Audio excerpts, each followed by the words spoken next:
Okay, so before we get started here, I thought it would be a good idea maybe to begin the show with a little bit of motivation because things can get kind of heavy here on the show. Sometimes we get into some difficult topics, and so I thought we could begin with a little pep talk, some inspiration. So I'm going to play this for you briefly, and I hope that you find it as inspiring as I did. She just shoots up that big spirit or presence or soul or whatever word you like to use for it. Foreground zero planet Earth just squeezes up and out. And moving her up so it doesn't get stuck in all the astral currents, doesn't get tangled. Yeah. So there's that. There's that anyway. I that's all. I can't. That's moving on. I wrote an article yesterday making a point that I've made before on the show, but I think it bears repeating.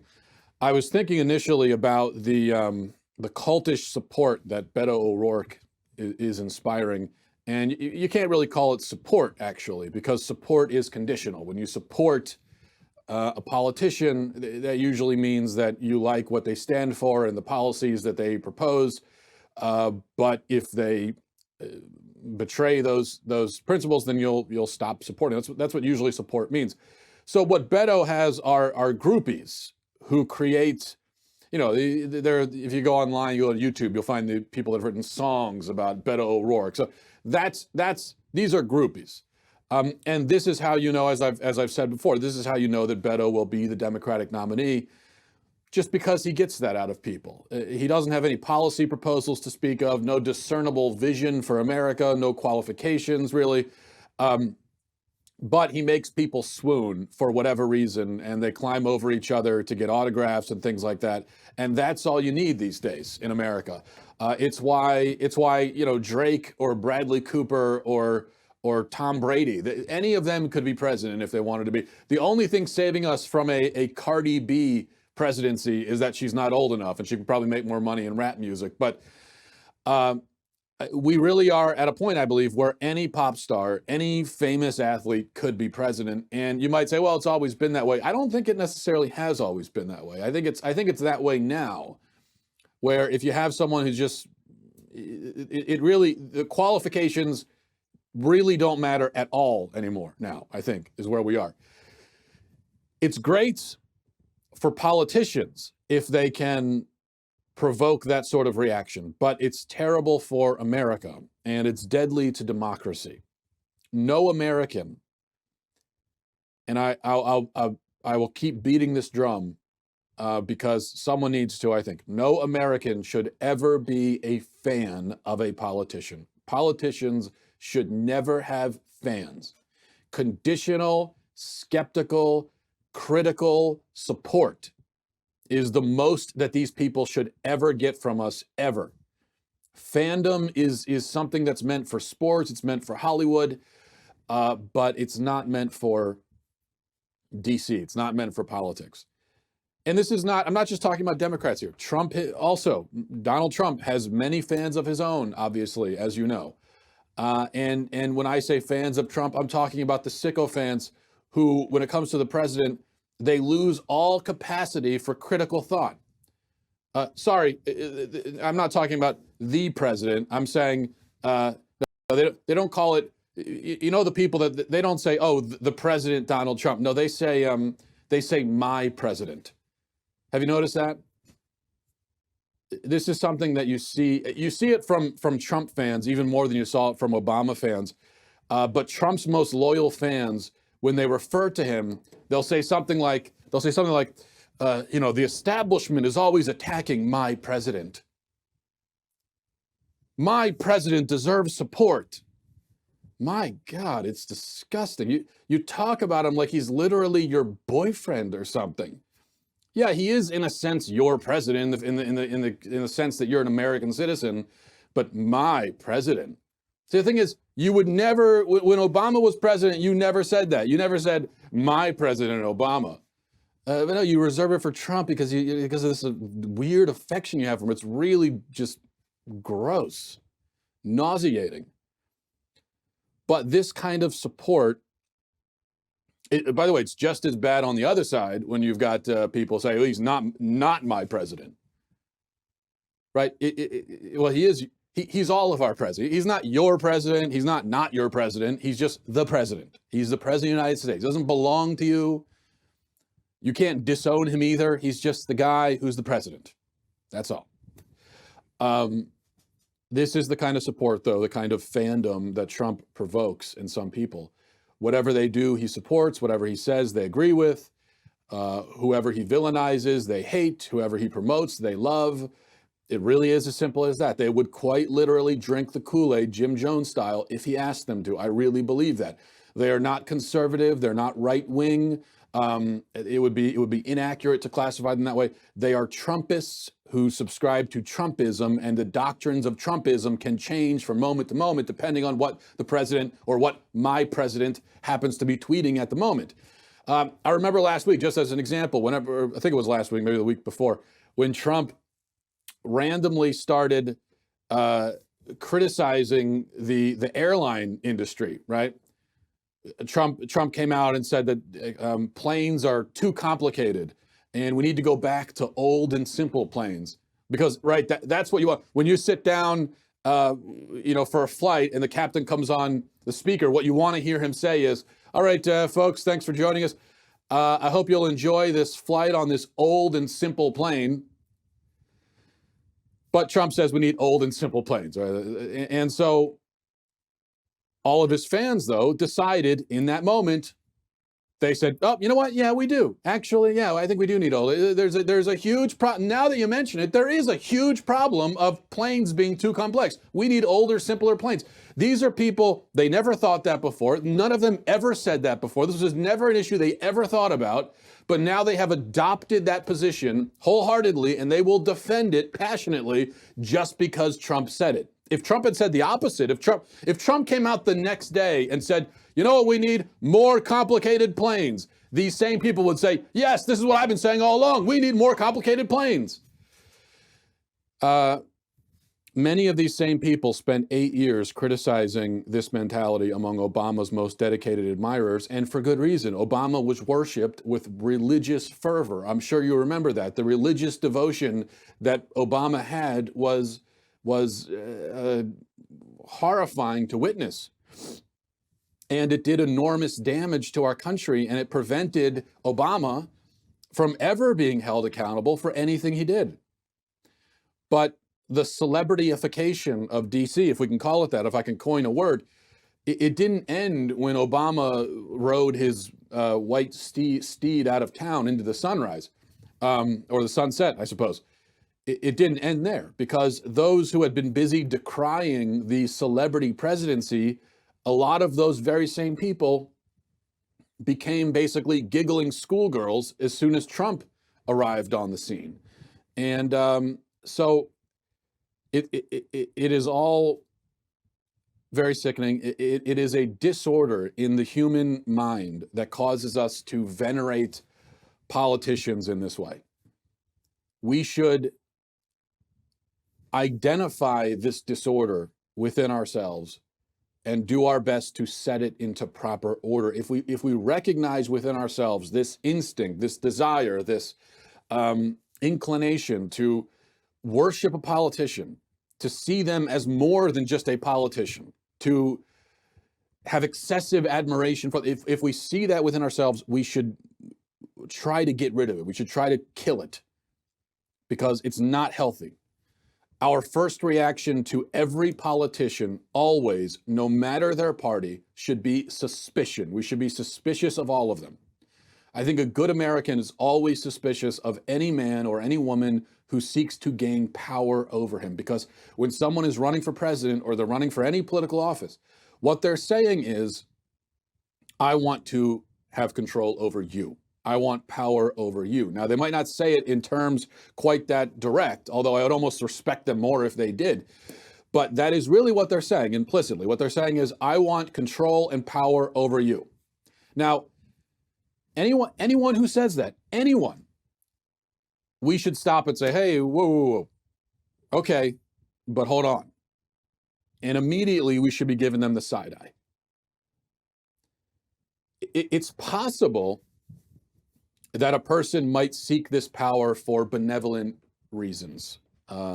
It's possible, but it's extremely unlikely. There have perhaps been a few benevolent rulers in American history.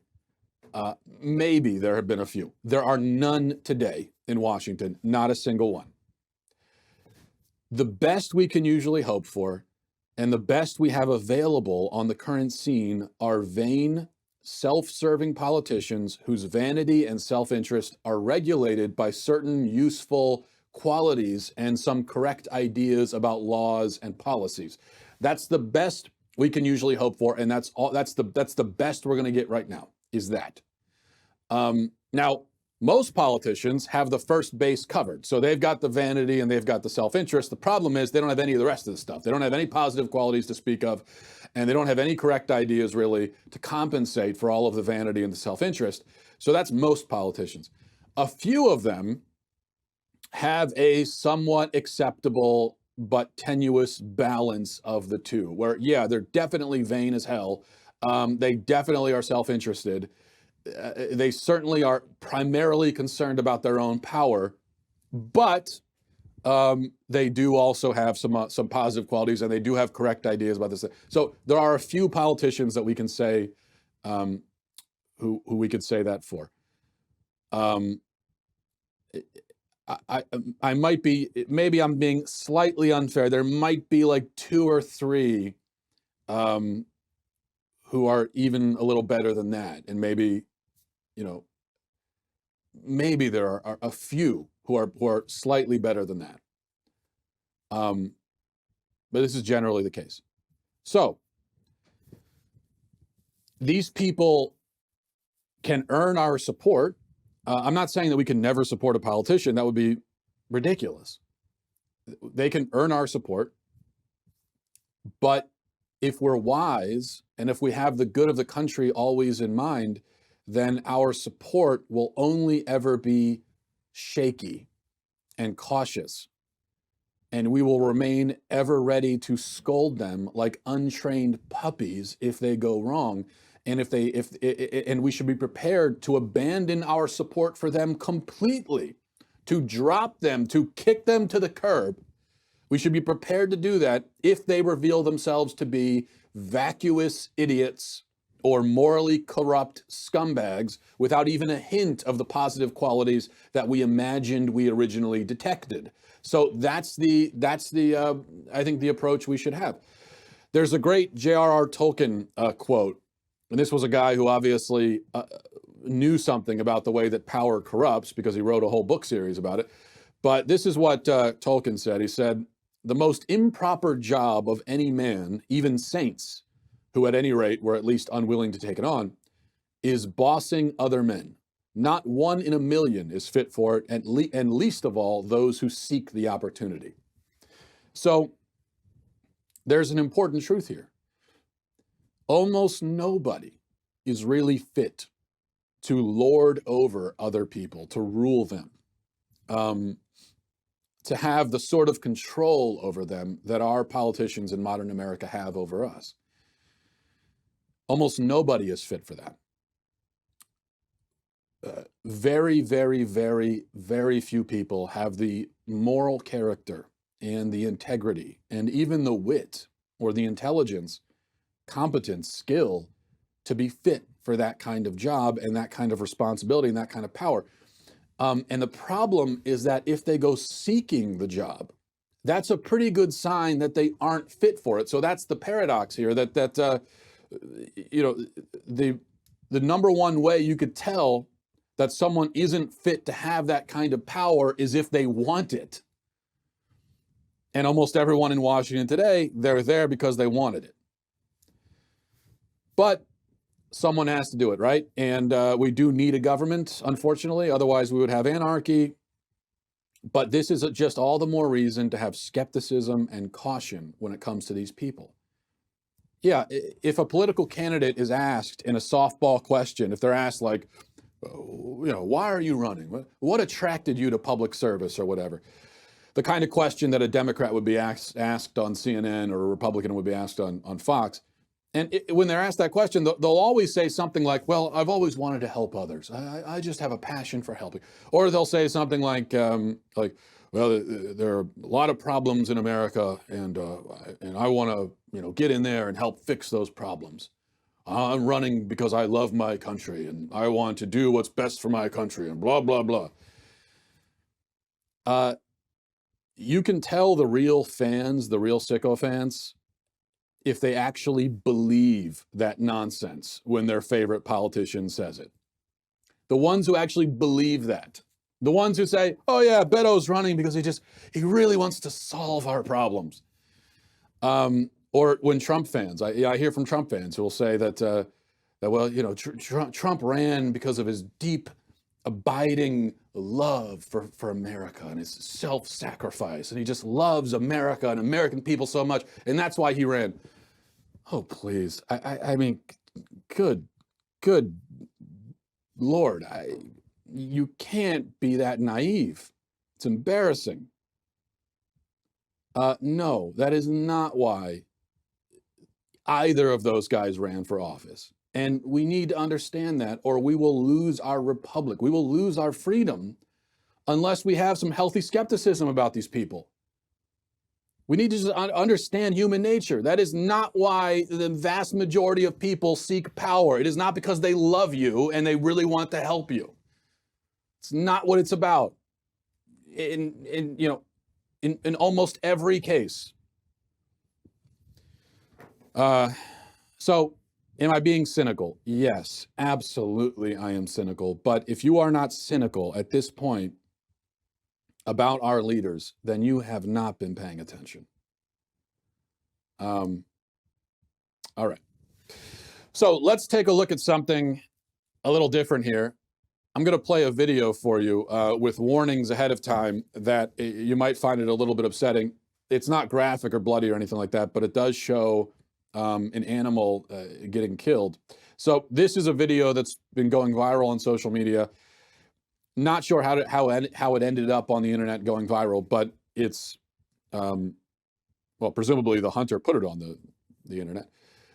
But it's a video of a big game hunt in Africa, and this hunter, I'm not going to give his name. His name has been put out there now, but I'm not going to do that. But he flew over from Illinois to do this. So you want to be behind that shadow of his front leg coming down.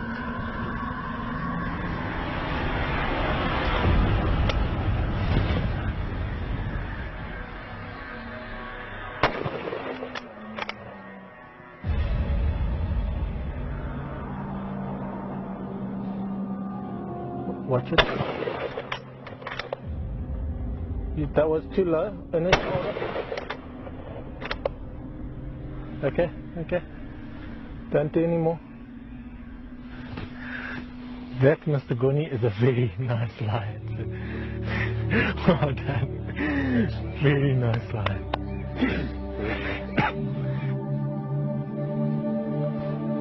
Well done, sir. Very nice lion. Beautiful. That is an exceptional lion, yeah, boy. Okay, so he kills a sleeping lion, and he seems to be rather impressed with himself after killing the sleeping animal. This video, as you might expect, has provoked a strong reaction from people. And listen, I'm not much of an animal rights activist. I'm really not. PETA is not going to be accepting me into their ranks anytime soon. I have no problem with hunting. I don't really hunt myself. It's just not, I don't have anything against it. I just don't do it. I do fish. I like to fish, as I've mentioned before. Where I live, there's a lot of hunting, a lot of fishing. And so it's not like I'm some sheltered urban dweller scandalized by the whole concept of outdoor activities. I have also made the point in the past, just to say this up front, that people seem to get more outraged about a video like that of a lion being killed than they do about the 60 million babies who have been slaughtered by abortion since Roe. And that is a deep sickness in our culture, a sign of a deep sickness, that we care more about the lion than we do about the babies. So those are two sort of preliminary disclaimers. With that said, however, the idea of flying all the way to Africa to kill a lion while it sleeps is just completely bizarre and weird, and it does seem awfully cowardly.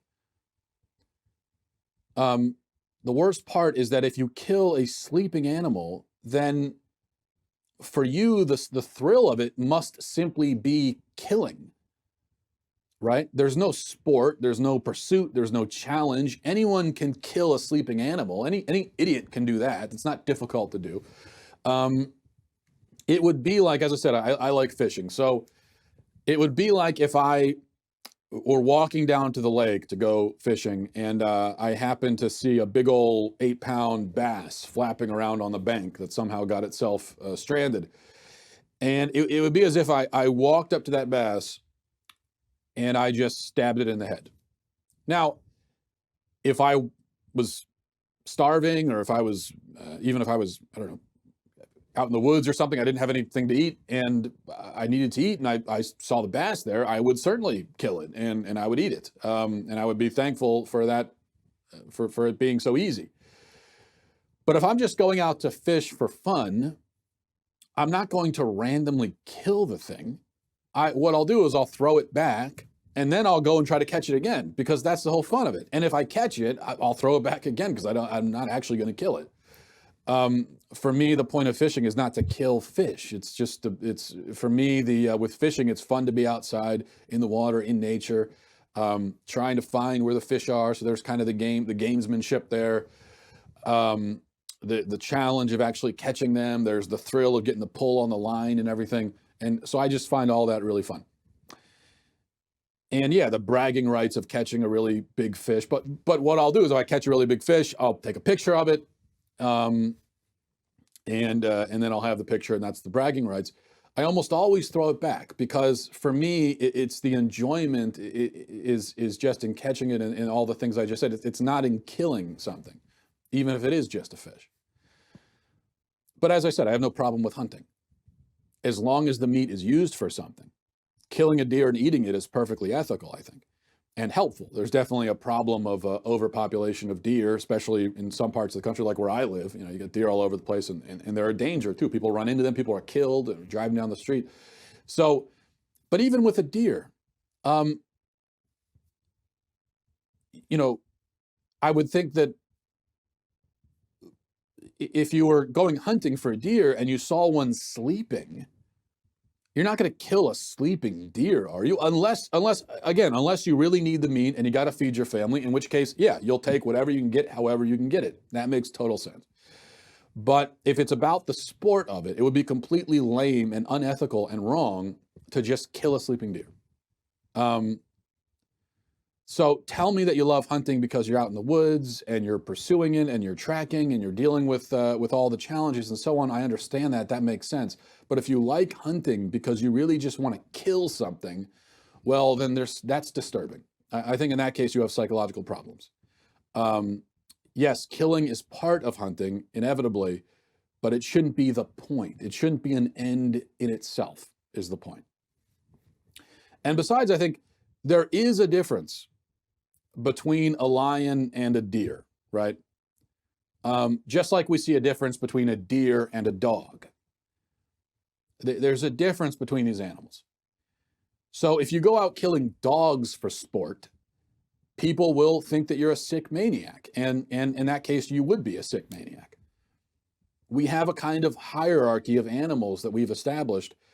I don't fully understand the hierarchy. Nobody really does, but it's there. Certain animals we form a closer bond with, like dogs. Other animals we see as being more beautiful, more majestic, like lions and elephants. Are these subjective judgments? Yeah, I suppose they are. But that doesn't make them completely arbitrary or meaningless either. And the thing is, the lion hunter obviously shares that feeling. He obviously also thinks that the lion is especially majestic and beautiful. That's why he goes all that way and pays all that money to kill it. It's just that most of us, when we see an animal and we think, wow, that's a majestic, beautiful animal, we just want to look at it and maybe take a picture and tell our friends about it. Whereas these people, what they say is, oh, that's a majestic, beautiful animal. I would love to shoot it in the head. And that just, I find it bizarre. Look, I can't completely explain why a dolphin is necessarily more valuable or more precious or whatever than a bass. It has something to do with the dolphin's intelligence, its assumed capacity for pain and so on, but there is more to it than that, isn't there? And I can't explain it exactly, yet I'm not going to go out and kill a dolphin.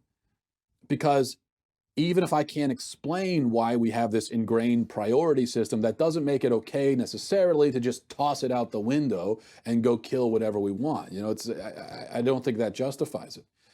Now, I know people will say, oh, but lions are a problem in Africa and they kill people, they're dangerous. And besides, these rich white dudes, they go and they pay big money and they help the economy and they give the meat to the villagers and all that. All right, fine, that's noted. But first of all, Africans are perfectly capable of killing dangerous animals themselves.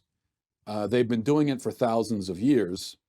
The idea that they need to have a rich white dude come and kill the lion for them is paternalistic in the extreme, and it's frankly just ridiculous. You think a couple of Africans can't figure out how to kill a sleeping lion? You think they need, they needed to call, whoever this guy was in Illinois, hey, get over here, we got a sleeping lion, get over here quick. We need someone to kill. Well, we don't know how to do it, we need you. No, I don't think so. Okay, but the white dude is paying. Fine, I get it. He's paying a lot of money.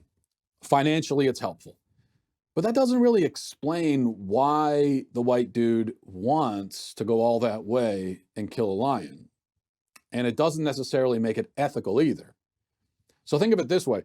What if your friend had to put down his dog, right? The dog is sick, in pain, suffering, got to be put down. That makes sense, totally ethical. But then imagine that you offer to pay your friend $10,000 so that you can be the one to shoot it in the head. Well, then all of a sudden, this ethical mercy killing goes from ethical mercy killing to snuff fetish. Even if the dog needs to be killed, even if the 10 grand will help your friend, that's all great. But the fact that you're so desperate to kill something and that you would find pleasure in killing this dog, that says something really disturbing about you.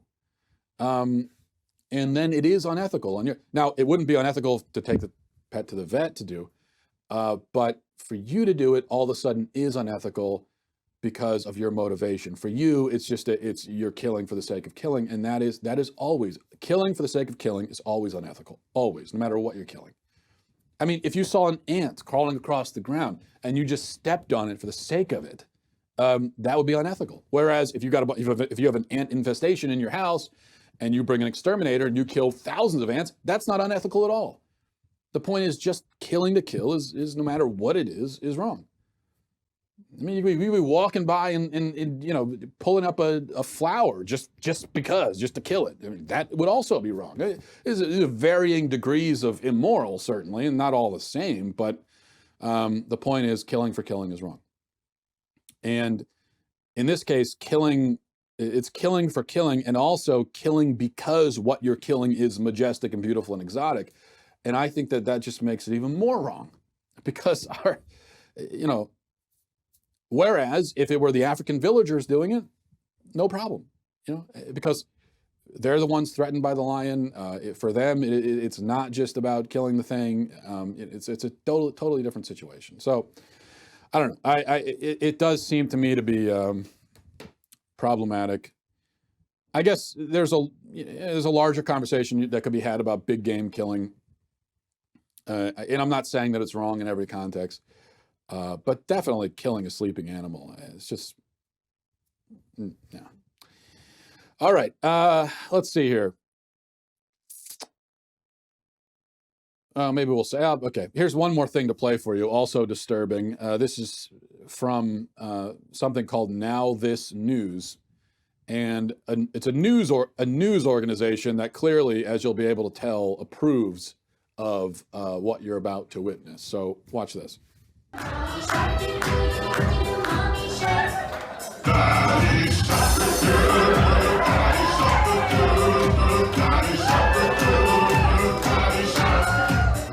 Okay, so we've got a drag brunch.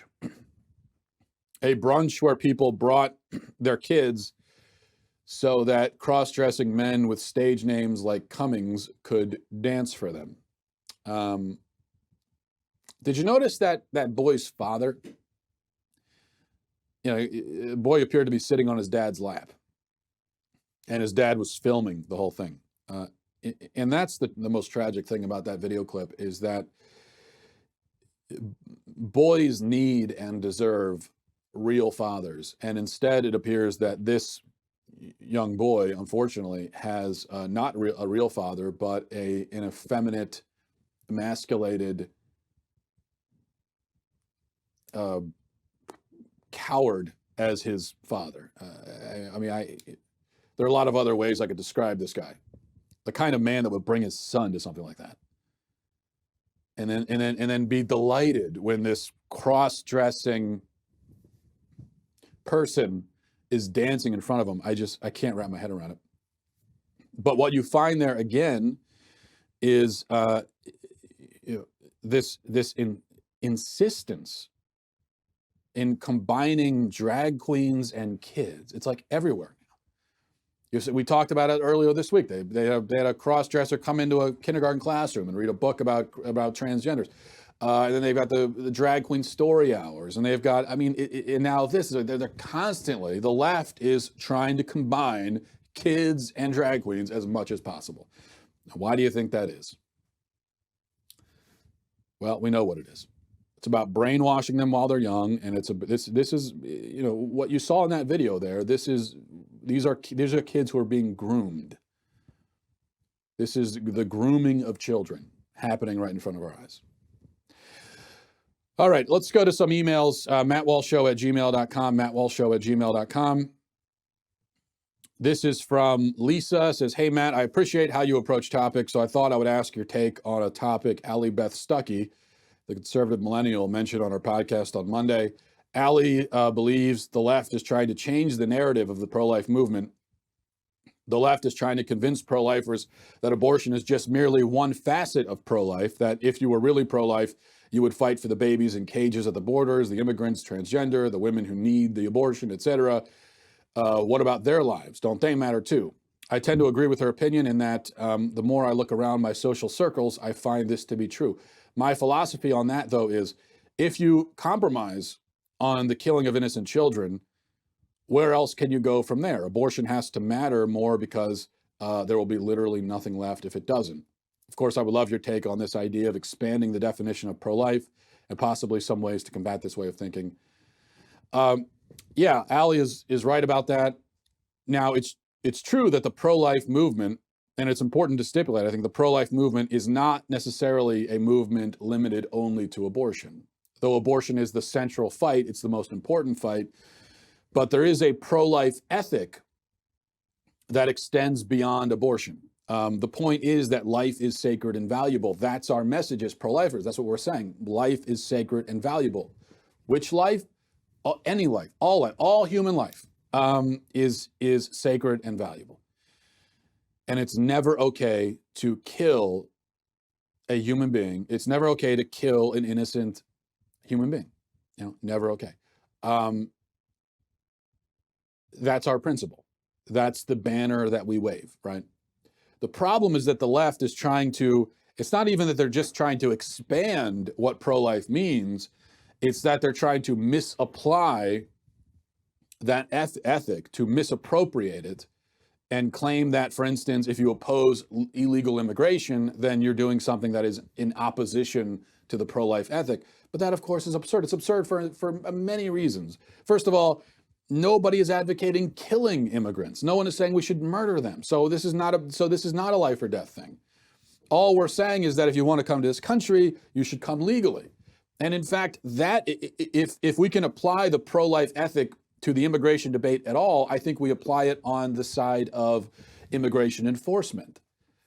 Because when you don't enforce the borders and when you've got porous borders, then you've got, as President Trump has pointed out many times, you've got drug dealers coming across, human traffickers.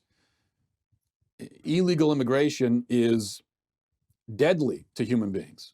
many people have been killed, not just by illegal immigrants, but in the process of immigrating illegally.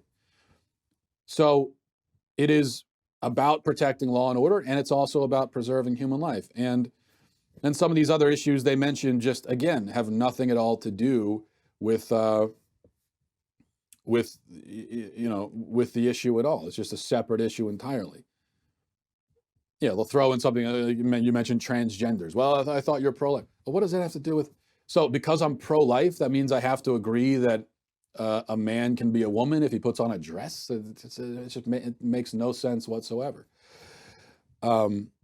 So yeah, that's the only thing I would add to that, is that it's not just expanding, but it is expanding. It is in fact taking the pro-life position and sort of hijacking it for their own purposes. All right, this is from Wes. It says, "Hey Matt, firstly, thanks for being a rare and unbiased voice of reason. Your show keeps me sane in regards to current events. Quick question. The recent tragedy in Christchurch has seen the usual conspiracy theorists hard at work. This has been the case with most landmark events in recent history. I find it frustrating and generally disrespectful of the victims and their families.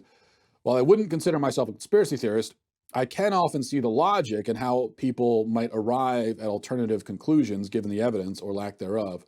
I'd love to hear your thoughts on which recent events, in fact, tread uncomfortably close to conspiracy, i.e., Titanic versus Olympic, jet fuel melting the World Trade buildings, a Benghazi cover-up, etc." Yeah, there are obviously people who look for conspiracies in every tragedy, every shooting, every mass casualty event, like you point out. Those people are fools. And as you say, they're disrespectful to the victims. I will just clarify that most of the time, they have no logic on their side. I think you're being a little bit too generous to them. There is no logic to their position at all most of the time. They latch on to one or two talking points, one or two little holes that they think they find in the official narrative, which most of the time that those holes can be explained if they were just willing to listen to the explanation, which they're not. And from there, they build a mythology which is based entirely in their imagination. That said, conspiracies do sometimes happen. Benghazi, sure. I mean, that was a conspiracy in a certain sense. There, bad decisions, mistakes were made by the government that led to those people being killed at the consulate. The conspiracy, though, was afterwards when certain members, high-ranking members of the government, got together and decided that their official narrative was going to be, we're going to blame this on a YouTube video. So yeah, that was a conspiracy. It wasn't like a conspiracy that was cinematic in its scope or anything like that, but it was a conspiracy in the sense that they did conspire to blame this on something that it shouldn't have been blamed on. And yeah, I mean, we can imagine that they literally sat down and they met and they conspired and they said, what are we going to pin this on? Let's do the YouTube video. That was a conspiracy. The thing is, conspiracies in real life oftentimes are not very complex, don't involve a lot of people. That's one of the problems with the extravagant conspiracy theories that the conspiracy theorists come up with, is that invariably they involve thousands of people across decades sometimes, like with the moon landing thing. And it just involves, and they're so complicated, and it would require so many people to be on the same page and to keep the secret and to not talk about it and to be very competent in the way that they execute it. And it's just, that's not the way it works, especially in government, where you've got some of the most incompetent people on the planet in government, and they're simply not capable of something like that. So the Benghazi conspiracy was we know that it was real, and it looked real because it was very incompetent, very clumsy. It involved, a relatively small number of people, and at the end of the day, it was easy to detect. So I think that's how you can tell the real so-called conspiracies. All right, I think we'll leave it there, and we'll reconvene tomorrow. Have a great day. Godspeed.